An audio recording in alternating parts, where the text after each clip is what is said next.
Putri Oktaviani. Menteri Keuangan Sri Mulyani hari ini atau 23 Mei akan melantik pejabat eselon 1. Dua pos yang mencuat adalah Direktur Jenderal alias Dirjen Pajak dan Direktur Bea Cukai.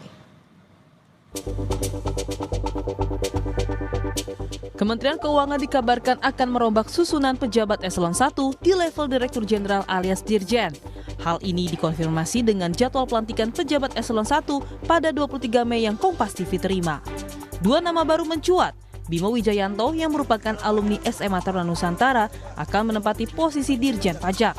Sedangkan Letnan Jenderal Jaka Budi Utama akan menjabat sebagai Dirjen Bea Cukai. Sebelumnya, Selasa 20 Mei, Presiden Prabowo Subianto memanggil Bimo Wijayanto ke Istana Merdeka Jakarta.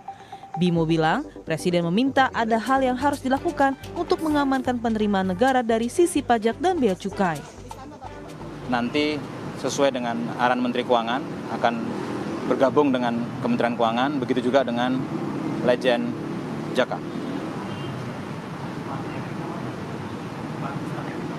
Untuk pelantikan dan segala macam menunggu arahan dari Ibu Menteri Keuangan.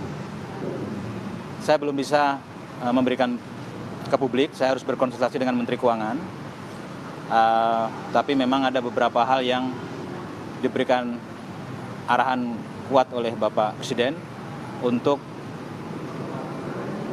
melakukan hal-hal yang memang diperlukan untuk membuat martabat Direktorat Jenderal Pajak, Direktorat Jenderal Bea Cukai untuk bisa lebih kuat dalam mengamankan penerimaan negara.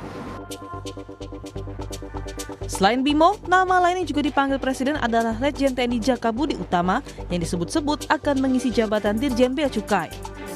Letjen Jaka merupakan lulusan Akademi Militer tahun 1990 dan berasal dari Kecabangan Infanteri. Letjen TNI Jaka Budi Utama pernah menjadi Kasdam 12 Tanjung Pura. Selanjutnya menjabat Deputi Bidang Koordinasi Politik Dalam Negeri Kemenko Polhukam dari 2021 sampai 2023. Ia juga pernah menjadi staf khusus Panglima TNI. Selanjutnya menjadi Asintel Panglima TNI, Irjen Kementerian Pertahanan, dan pada 18 Oktober 2024 menjadi Sekretaris Utama Badan Intelijen Negara atau BIN. Pergantian posisi Dirjen di Kementerian Keuangan tentu menjadi perhatian publik.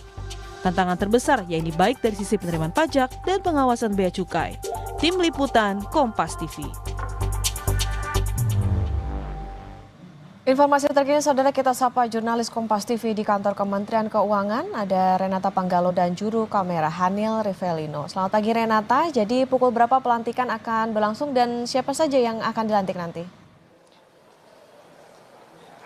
Iya, Okta dan juga saudara, pelantikan akan digelar pada pukul 9.30 waktu Indonesia Barat. Dan sementara informasi yang kami terima memang lebih dari 20 pejabat pimpinan tinggi media atau eselon 1 di lingkungan Kementerian Keuangan ini akan dilantik langsung oleh Menteri Keuangan Sri Mulyani di Aula Mezanin Kementerian Keuangan. Dari 20 lebih nama ini, Okta dan juga saudara, memang ada dua nama yang mencuat usai melakukan pertemuan di Istana pada hari Selasa lalu. Yakni yang pertama ada Bimo Wijayanto yang akan menggantikan Suryo Utomo sebagai Direktur Jenderal Pajak Kementerian Keuangan. Sementara nama kedua adalah Letjen Jaka Budi Utama yang akan menggantikan Askolani sebagai Direktur Jenderal Bea Cukai Kementerian Keuangan. Tentunya penunjukan dari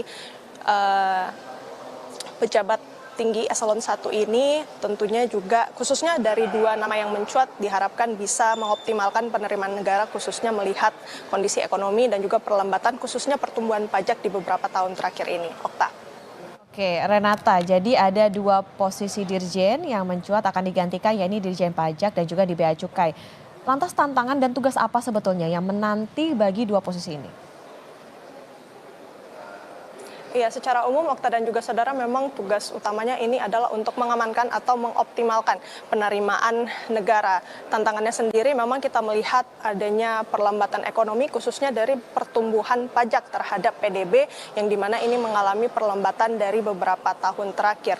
Apabila kita mengulas profil masing-masing dua nama ini, Okta dan juga saudara, kalau kita lihat untuk Bimo Wijayanto yang akan mengisi Dirjen Pajak saat ini memang atau jabatan terakhir adalah Sekretaris Deputi Bidang Kerjasama Ekonomi dan Investasi di Kemenko Perekonomian. Dan Bimo ini memang sudah banyak ya begitu ya latar belakangnya mengisi beberapa posisi di pemerintahan. Dan saat ditanyakan apa saja yang menjadi tugas atau perhatian dari Presiden Prabowo Subianto ini, ia diminta untuk memperbaiki sistem perpajakan dan meningkatkan penerimaan pajak. Tentunya ini juga untuk mendukung program-program prioritas dari Kabinet Merah Putih yang dipimpin oleh Presiden Prabowo Subianto. Dan seperti yang saya katakan, memang tantangannya ini adalah bagaimana kemudian menyelesaikan ini masalah dari rasio pajak yang terus menurun dari 3 tahun terakhir yang terdalam pada tahun 2024 di angka 10,07%.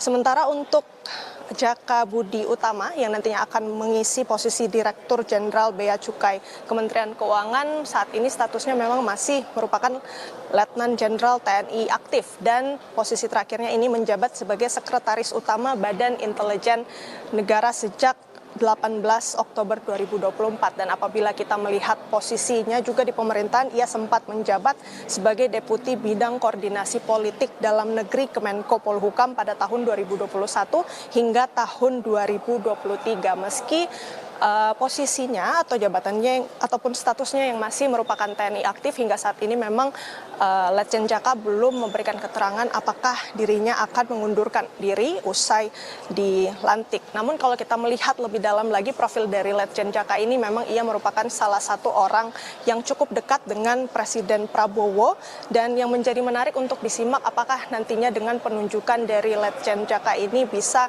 menyelesaikan keresahan Presiden Prabowo Subianto terkait dengan mengoptimalkan atau mengamankan penerimaan negara ataupun khususnya permasalahan di Ditjen Bea Cukai, karena kita tahu pengawasannya terkait dengan barang impor masyarakat dan juga transparansi pembayaran serta perhitungan bea masuk dan perdagangan ilegal yang saat ini juga masih terus disorot oleh masyarakat. Okta. Ada sejumlah tantangan yang menanti, diantaranya adalah bagaimana tadi kondisi pelambatan ekonomi maupun juga meningkatkan rasio pajak dan juga penerimaan negara. Terima kasih jurnalis Kompas TV Renata Panggalo dan juru kamera Hanil Rivelino, selamat bertugas kembali.